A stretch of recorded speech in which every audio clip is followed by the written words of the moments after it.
YouTube, it's me Dylan, and today we're going to go over like equipment, tapes, clothes, pretty much just the needs that you will need for your race.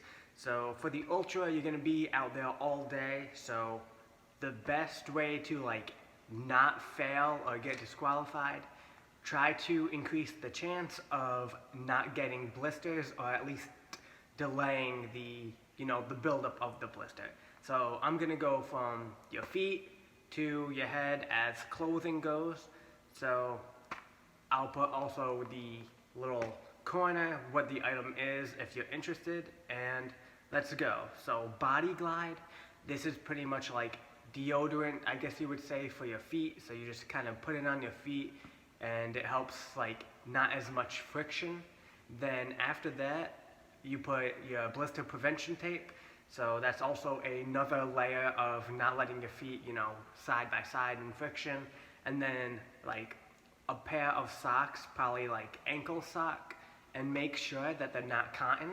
And then after that, on top of that sock, you're gonna do a like knee sock, I guess you would say. So it stops right at your knee, and make sure these are compression type socks.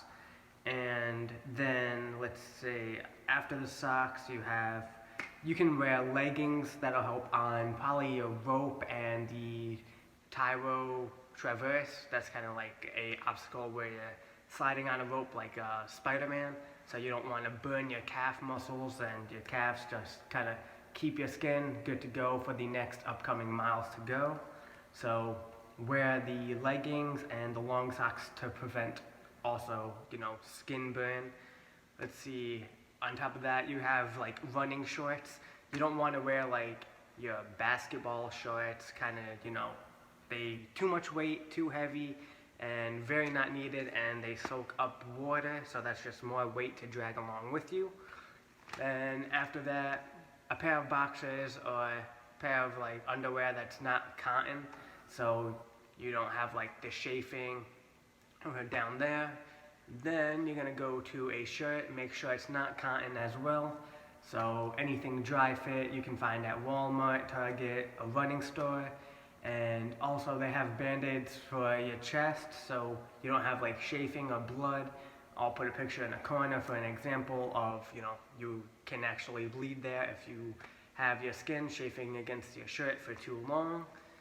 After that, let's say it's hot outside and you want to try to keep a little bit of shade on you, have like a visor, a hat, some kind of sunglasses to keep the sun out of your eyes. You have sunscreen, and if you're going somewhere hot, they'll probably have bugs, so have bug spray and chapstick, just to help your mouth so you're not feeling like I'm dehydrated. Then let's go to, again, it's going to be hot outside probably. So have like salt tabs, there'll be chewable ones, and then you have pickle juice and mustard. You can go to like Burger King or any fast food place, just grab a few packets, put them in your Camelback, so it helps from like not cramping up. Then let's go with Band-Aids, because you might get like the callus to open up from these obstacles, the monkey bars, the ropes, many more, the multi-rig. So if the friction kind of goes on your hand and you pop a blister, make sure you have Band-Aids on you, just so that helps. And you can also wear gloves for these events, so that helps too. And then, let's see, I went through the shoes. Oh yeah, so the shoes, make sure they have tread on the bottom. You don't want like your basic running shoe. You want something that has grip on the bottom, and also have lock laces, so you don't keep looking down at your feet and being like, oh, I have to tie them. All you do with the lock laces is they pretty much, just as the name goes, they lock in place. You don't even really have to tie them, and they keep your like shoe tight around your ankle so they don't like fall off if you see like mud, so you don't lose your shoe during the trail. Then let's see, going down the list, duct tape was another thing I put on my feet over the blister prevention tape.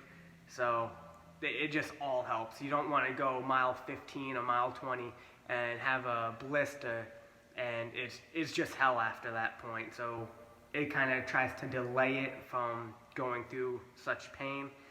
And then, let's see, I'm going down the list. KT tape, you can put this on your knees, your shoulders, your calves, pretty much any like physical sport that you're going for a long time or that's really aggressive on your body. This kind of helps like go a little bit longer, help your blood flow, help your muscles out.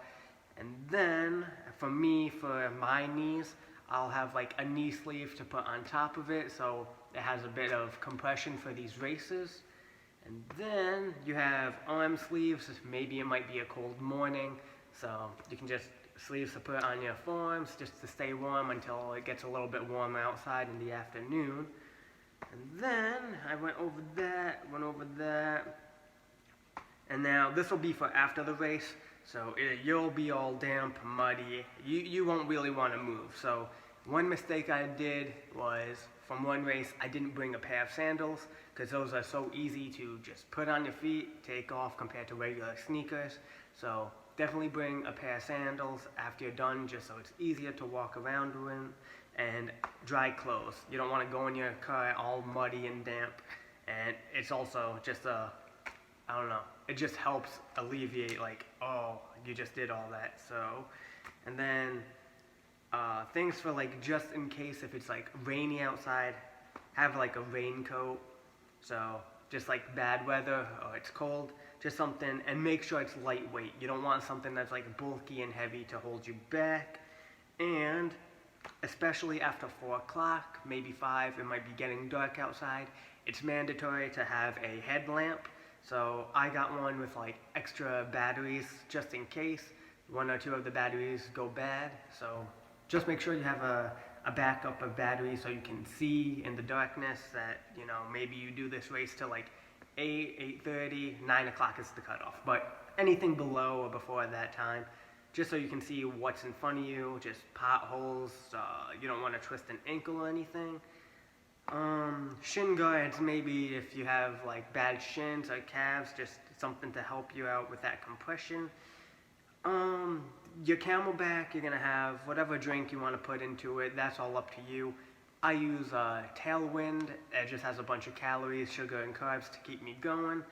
And I enjoy the flavors, it's also got a bit of caffeine. Let's see, I want to say anything else, but the Camelback, that's all up to you.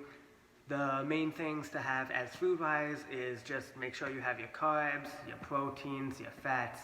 So keep it simple, your nuts, peanuts, that kind of stuff, that will be your fats. Your carbs, sugar, glucose, you can do like honey, crackers, honey stingers, and then just beef jerky for your proteins, tuna fish, so it's all up to you. Don't know what you can eat, but do what you know that you're allowed and make the best out of it. And also, don't make your Camelback so heavy. That's what I did last year, so maybe like 1.5 liters. And also the amount of calories in the Camelback as food goes, maybe like 1,000, 1,200. Last year I put too much, noticed after the race, so definitely have a marker of like 1,000, 1,200 in Camelback. At a transition station, you're going to have pretty much doubled everything. So my Camelback broke on lap 1 last year. I was thankful I had a backup for lap 2. Make sure maybe your shoes fall apart, you might need new socks, etc., etc. So just make a list of whatever you need, double it up, put it in a bucket or bag just at the transition station. That is the halfway mark. And at the halfway mark, don't stay there too long, maybe 3 minutes or less. All I did last year, I got my Camelback, put it on, and I walked. If I was walking, I was eating something, I didn't stay at the transition station, sit down and eat. That would be just wasting minutes. So get in there, get out, and that's gonna probably be it with everything you need as shirts, equipment, food, maybe the weather, and just transition station. So that's it. Spartan Ultra coming up in Fayetteville 2022, May 14th. See you there, and Dylan signing out.